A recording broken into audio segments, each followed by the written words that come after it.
Jacques Yver, bonjour. Bonjour. The Cercle ou Le martyr de Mademoiselle Europa Klarkov vient d'être réédité. Parlez-nous de ce premier roman alors que vient tout juste de paraître Lordo, qui est votre quatrième aventure romanesque. Ah, une belle aventure. Belle première aventure. Un premier voyage, on sait comment il commence, mais on ne sait pas trop quand on arrivera au bout. Et pourtant, on y est arrivé avec 440 pages sur cette histoire. Ouais. Alors, avec le recul, à quoi ou comment identifier un premier roman ou à qui? Ce serait volontiers une première histoire d'amour. Commence à écrire, oui, ce sont des mots qui s'alignent avec la seule différence, c'est que cette histoire de l'amour, on ne l'a pas vécue, on l'a entièrement créée, entièrement inventée. Ce qui est très intéressant. Ça s'approche un peu d'un fantasme presque.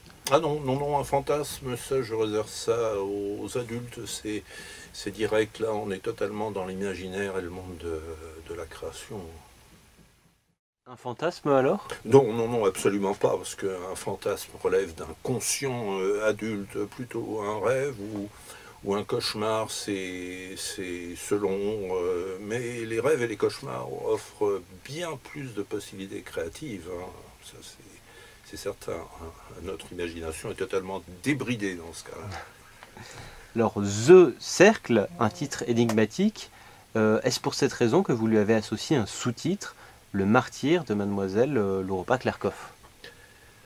The Cercle. Alors le cercle, c'est pour faire référence à ce fameux cercle dont le centre est partout et la circonférence nulle part. Et puis le martyr de Mademoiselle Europa Klarkov, eh bien tout simplement parce qu'il s'agit d'une histoire dramatique.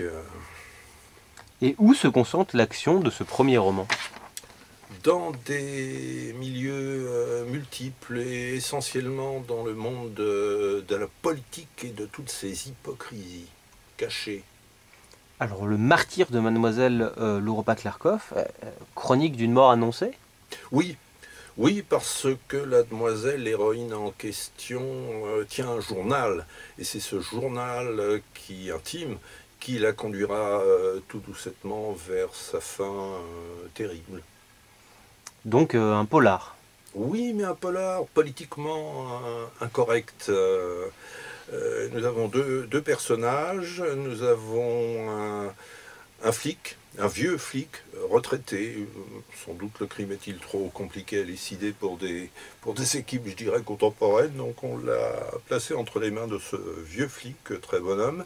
Et puis aussi un journaliste has-been, un peu aussi dépassé par les événements. Et c'est cette équipe qui va tenter de résoudre cette ténébreuse affaire. Alors, dans quel milieu se situe ce drame? Des milieux multiples. Alors, il y a tout d'abord la librairie. La librairie et la demoiselle en question est bouquiniste. Rue de l'ancienne boucherie, ça ne s'invente pas, mais c'est comme ça. Et puis, il y a aussi son père, qui est un galeriste contemporain très, très connu. Et il y a d'autres aussi. Nous nous promenons dans des restaurants 3 étoiles ou des petits bistrots sympas du côté de Montmartre, en Bourgogne aussi. Et c'est univers très, très varié. Et à la fin, ou peut-être à n'importe quel moment du livre, une morale possible? Oui, oui.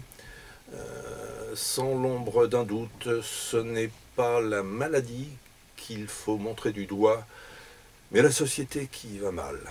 Passe le programme.